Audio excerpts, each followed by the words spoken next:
Yesu asifiwe kanisa. Kipekee ninamshukuru Mungu kwa kunipa afya, kibali cha kuwepo katika chaneli hii ya Gideon Online TV iliyoko chini ya mpako mafuta wa Mungu, mtumishi Gideon. Mungu ambariki sana kwa kazi nzuri ya Mungu anayoifanya akishirikiana na mke wake. Mungu ampe maisha marefu katika utumishi wake. Pasipo kusahau wale watazamaji wa Gideon Online TV, pia Mungu awabariki sana kwa kutoa muda wenu, sadaka zenu katika kuisongesha mbele kazi ya Mungu.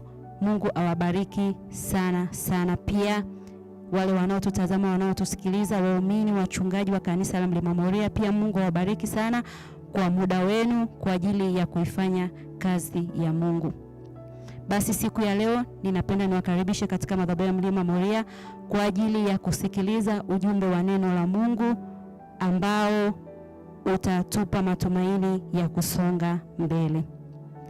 Kabla hatujaenda moja kwa moja kwenye mafundisho ya neno la Mungu, basi mtu wa Mungu, ninapenda nikukaribishe usimame mahali ulipo kwenye kiti chako, tuende tukamwombe Mungu atutangulie. Baba, katika jina la Yesu Kristo, ninasema ni asante kwa siku ya leo Mungu ambayo umenipa kibali katika madhabahu ya Mlima Moria. Ninakuomba Mungu ukanitangulie, ukatumia fikra zangu, mawazo yangu, ufahamu wangu ninapoenda kusoma neno lako. Roho Mtakatifu uliye mwalimu, uliye kiongozi, ukanitangulie, ukanifundishe, mimi nipungue, wewe uongezeke. Na pia hata wale wanaonitazama, wanaonisikiliza, Mungu ukafungua mawazo yao kwa ajili ya kulielewa neno lako siku ya leo.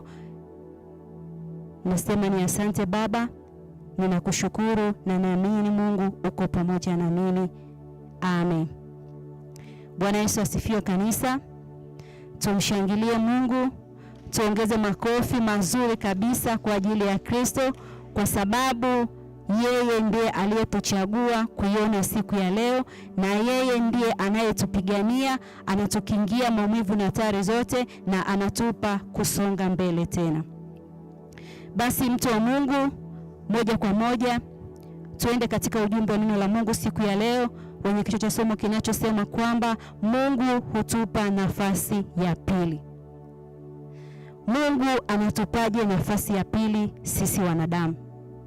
Mungu hutupa nafasi ya pili pale tunapoingia katika toba na rehema na kunyenyekea. Mungu hutufanya tena upya katika Kristo. Ndiyo nafasi ya pili Mungu anatupa. Pale unapodondoka, pale unapoona hapa hakuna tena tumaini, Mungu anatoa tena nafasi nyingine kwa ajili ya kutubu, na unapata kibali moja kwa moja mbele za Mungu, na tunamwona Mungu isivyo kawaida. Na bila kusahau ni kumwamini Mungu, yeye ndiye mweza wa yote. Mungu anaponya, Mungu anafufua. Kwa sababu hata tukiangalia mfano wa Biblia, kipofu Bartimayo alikuwa haoni, lakini aliposikia Yesu anapita, alipaza sauti yake akasema, Mwana wa Daudi, unirehemu. Ndipo Yesu akasikia sauti yake, akamuita akamwambia, wataka nikufanyie nini? Akamwambia, nataka kuona. Ndipo Yesu akamwambia, ondoka, imani yako imekuponya. Kuanzia siku ile kipofu Bartimayo akaona. Hapa tunajifunza nini, mtu wa Mungu? Yapo mengi yaliyofichwa katika sirini, yapo mengi tunatamani kuyaona, lakini yamefichwa katika ulimwengu wa roho. Basi kupitia somo hili la siku ya leo, ninapenda nikuambie tu, mwambie Mungu unataka nini akufanyie kwenye maisha yako. Kama kipofu Bartimayo alipomwambia ninataka kuona, ndipo Mungu akampa kuona tena. Haleluya. Basi neno hili linatutia moyo kwamba Mungu ndiye mweza wa yote. Moja kwa moja tuingie katika kitabu cha Biblia, tukiangalia kile kitabu cha Luka mlango wa 15 mstari wa 21 mpaka ule wa 23. Ninasoma kwa msaada wa Mungu. Yule mwana akamwambia, Baba, nimekosa juu ya mbingu na mbele yako, sistahili kuitwa mwana wako tena. Lakini baba aliwaambia watumwa wake, lileteni upesi vazi lililo bora, mkamvike, mtieni na pete kidoleni na viatu miguuni. Mleteni ndama yule aliyenona, mkamchinje, nasi tule na kufurahi. Bwana Yesu asifiwe kanisa. Hapa Biblia inatoa mfano wa mtu mmoja aliyekuwa na wana wawili. Walipokuwa wakubwa, walitaka mali kwa baba yake. Ndipo baba yake akawagea mali kila mtu sawasawa, akawapa usawa. Lakini mmoja akabaki na baba yake nyumbani kwa ajili ya kuendeleza zile mali. Mwingine akaondoka kwenda nchi ya mbali kwa ajili ya kutafuta chochote kile, lakini alipofika alitumia zile mali vibaya. Akazitumia kwa ajili ya uasherati, kwa ajili ya anasa na kwa ajili ya vitu mbalimbali. Baada ya hayo hakuona faida yoyote. Hela zikamwisha, mali zikamwisha, akawa hana tena chochote cha kumsaidia. Akahangaika, akaenda katika shamba moja linalolisha nguruwe. Akatamani kula makombo na nguruwe. Lakini alipokumbuka iko nafasi nyingine ambayo naweza nikatengeneza, nikapata msamaha, nikakubalika mbele za Mungu, ndipo aliadhimia moyoni mwake. Akasema, nitakwenda, nitamwambia baba yangu, nimekosa juu ya mbingu na mbele yako, ndipo nitasamehewa. Alipoadhimia tu mtu wa Mungu, alienda mbele za baba yake, akamwambia, nimekosa juu ya nchi na juu ya mbingu na mbele yako Baba, ninaomba unisamehe. Ndipo baba yake akamchukua, akamkumbatia vizuri, akawaambia watumwa wake, leteni ndama aliyenona. Wakamchinja, wakala, wakafurahia, kwa sababu ni aliyekuwa amepotea amerudi. Hapa tunajifunza nini? Ni furaha mbinguni mwenye dhambi moja akitubu. Malaika wanashangilia, malaika wanafurahi kwa sababu amerudi katika upya wa Kristo. Amepata nafasi ya pili ya kutengeneza, na Mungu akampa nafasi nyingine katika upya wa Kikristo. Mtu wa Mungu, ninapenda nikuambie tu, usikate tamaa wala usirudi nyuma. Usione unayoyafanya ndio mwisho. Hapana. Kupitia neno la Mungu siku ya leo, iko nafasi ya pili ya kutengeneza. Iko nafasi ya pili ya kutengeneza na Mungu, na ukafurahi tena, na ukainuliwa tena, na ukabarikiwa tena, na ukaishi maisha mazuri zaidi ya ambayo ulikuwa unaishi nyuma. Haleluya. Haleluya kanisa. Ongeza makofi mazuri kwa ajili ya Kristo. Amina. Neno la Mungu ni tamu. Unapolisikia neno la Mungu, linakufariji, linakuinua, linakubariki, linakupa tena kunyara katika Kristo. Basi mtu wa Mungu, nikwambie tu kwamba endelea kusoma neno la Mungu. Upitapo katika majaribu, shida, tamani neno la Mungu likae ndani yako. Basi tuende katika kitabu kingine cha Wafalme wa Pili, ule mlango wa 20 mstari wa 1 mpaka ule wa 5.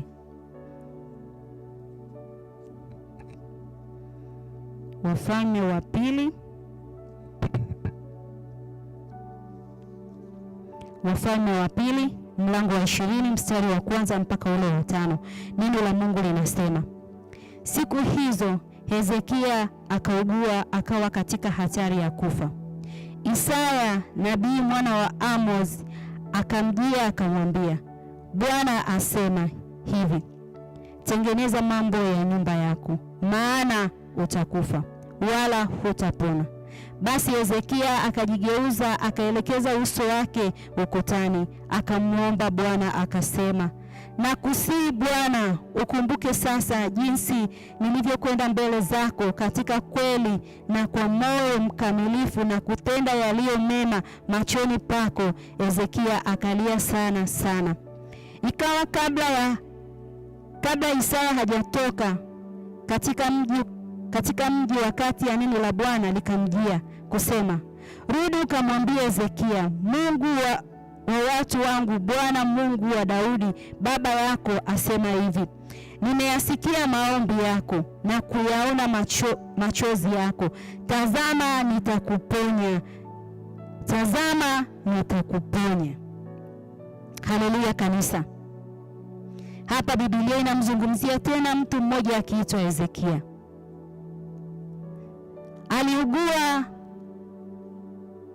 Aliugua akawa katika hatari ya kufa, lakini akakumbuka iko nafasi nyingine ya kuweza kutengeneza na Mungu nikapata upya katika Kristo. Ndipo Mungu akamtuma nabii Isaya akamwambia, nenda kwa Hezekia kamwambie, Bwana asema, tengeneza mambo ya nyumba yako. Leo Mungu anakuja kwako, neno la Mungu linakuja kwako, linakwambia tengeneza mambo ya nyumba yako, tengeneza mambo na jirani yako, tengeneza mambo kazini kwako. Yamkini kuna machukizo, kuna chuki, kuna nini, lakini Mungu anakuambia kupitia somo la siku ya leo, tengeneza. Mungu akakupe nafasi nyingine, nafasi ya pili katika upya wa Kristo. Ndipo Hezekia akageuka ukutani, akalia kwa sauti, akalia kwa uchungu, akaomboleza. Mungu akamsikia, akamponya Hezekia. Haleluya, haleluya kanisa. Mungu akamponya Hezekia.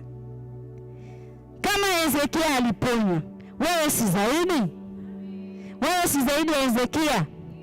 Kuna mmoja anayenitazama majira haya, kuna anayenisikiliza majira haya, ameenda hospitali, madaktari wamemwambia ugonjwa huu ni wa kwako. Amina. Lakini kupitia somo hili la siku ya leo nikuambie tu, geuka, tengeneza na Mungu, huo ugonjwa hautakuwa tena wa kwako. Haleluya. Mungu atakupa nafasi nyingine tena na upya katika Kristo. Haleluya. Kuna mwingine anafanya biashara, anapata hasara kila siku, anasema kwamba hii hasara nimeshazoea. Hapana. Geuka, tengeneza na Mungu, upate nafasi nyingine ya kung'ara kwenye biashara yako, ya kung'ara kwenye ndoa yako, ya kung'ara kwenye masomo watoto wako. Haleluya. Tusikate tamaa. Iko nafasi ya pili. Iko nafasi ya pili Mungu anatupa katika maisha yetu. Mimi mwenyewe namshukuru Mungu, amenipa nafasi nyingine ya pili ya kusimama katika madhabahu hii. Haleluya. Yamkini nilikuwa sistahili, lakini Mungu amenistahilisha. Leo nimesimama hapa na kuambia hivi, iko nafasi ya pili katika Kristo. Tengeneza upate kupata upya katika Kristo. Haleluya kanisa. Ni furaha mtu mmoja akitubu na malaika wanafurahi na Mungu anafurahi sana. Basi tuende tena katika kile kitabu.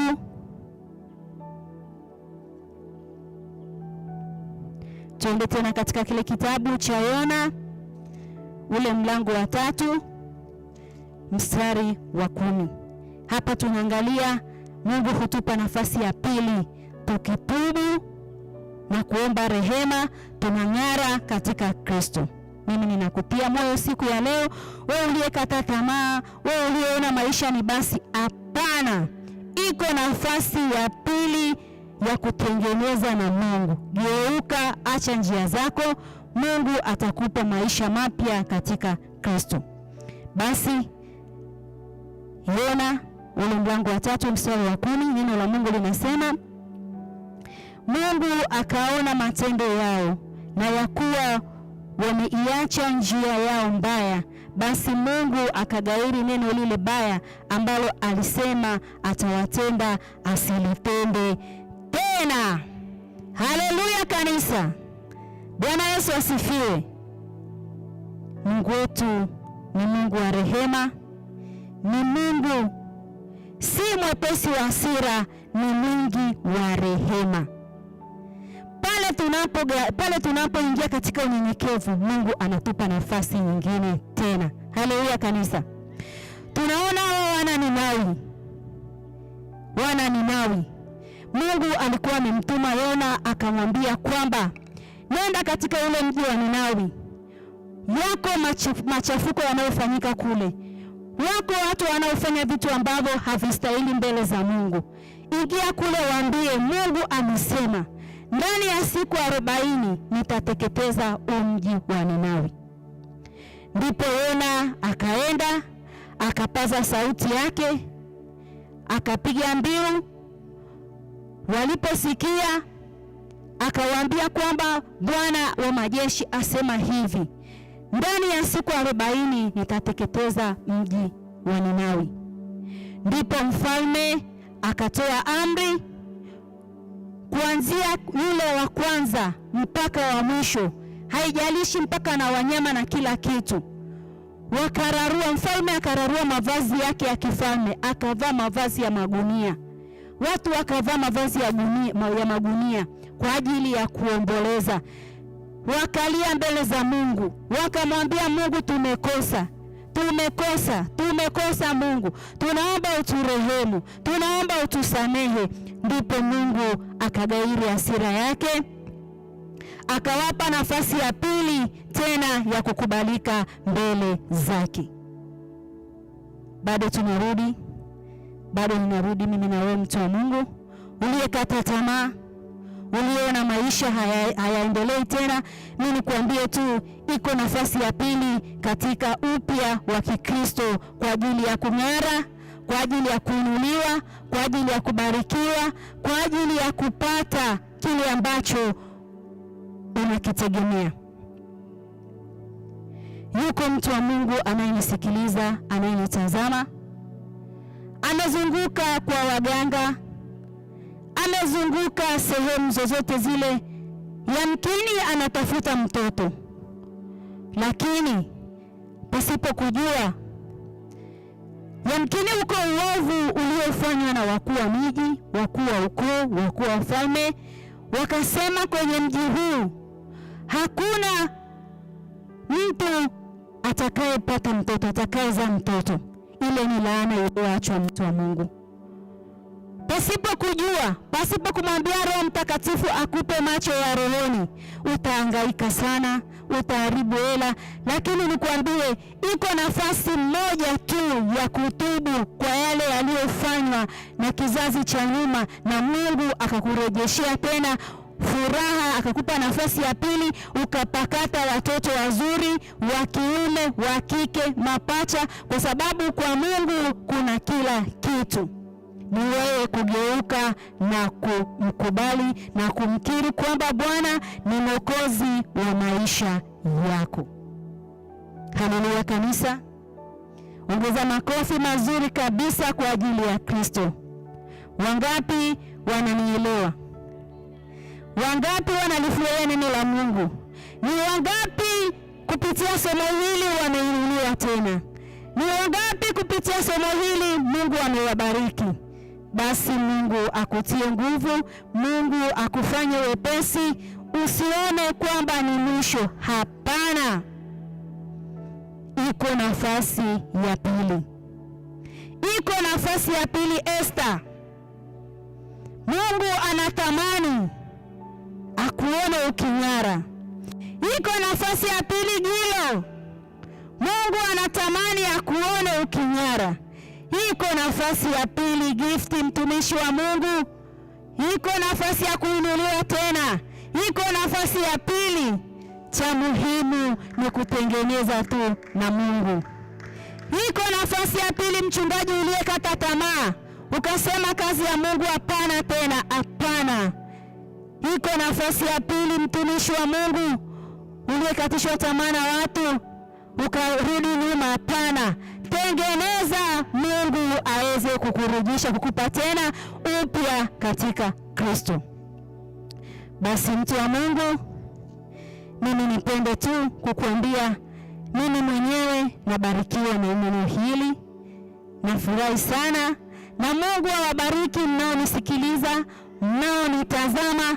Mungu awatie nguvu mliotoa muda wenu, mlioacha biashara zenu, mkachukua simu zenu, mkaingia YouTube, mkatutazama kwa ajili ya kuonyeza ujumbe wa neno la Mungu. Nipende kukuambia tu, usisahau kusubscribe ili uwe mmoja au uwe wa kwanza kupata vipindi vya channel ya Gideon Online TV vinaporushwa katika channel ya Gideon Online TV. Nipende kukushukuru. Nipende kukuambia tu kwamba madhabahu ya Mlima Moria niliyosimama inakupenda sana, inatenda mambo makuu. Kwenye shuhuda zetu tunaona watu wakifunguliwa, wakiponya. Na pia mtu wa Mungu unayenitazama, unayenisikiliza, yamkini haujui huduma ya Mlima Moria iko wapi. Huduma ya Mlima Moria Ministry ipo mkoa wa Kilimanjaro, maili 6 Msasani. Kwa wewe unayetokea pale Moshi mjini, utapanda haisi za maili 6 zilizoandikwa Sanya Juu, au utapanda bajaji. Utamwambia kushusha kituo cha mashine upande wa kushoto, moja kwa moja utaona bango kubwa lililoandikwa Mlima Moria Ministry na siku za huduma.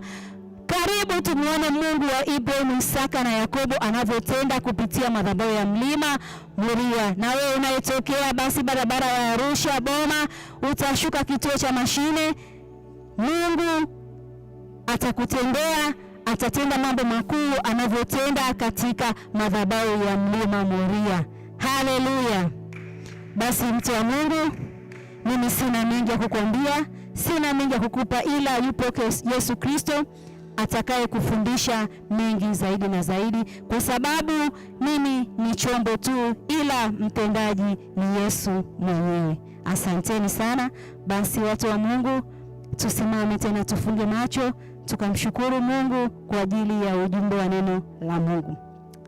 Baba, katika jina la Yesu Kristo, ninasema Mungu ni asante kwa aliyekuwa ananisikiliza, kwa aliyekuwa ananitazama.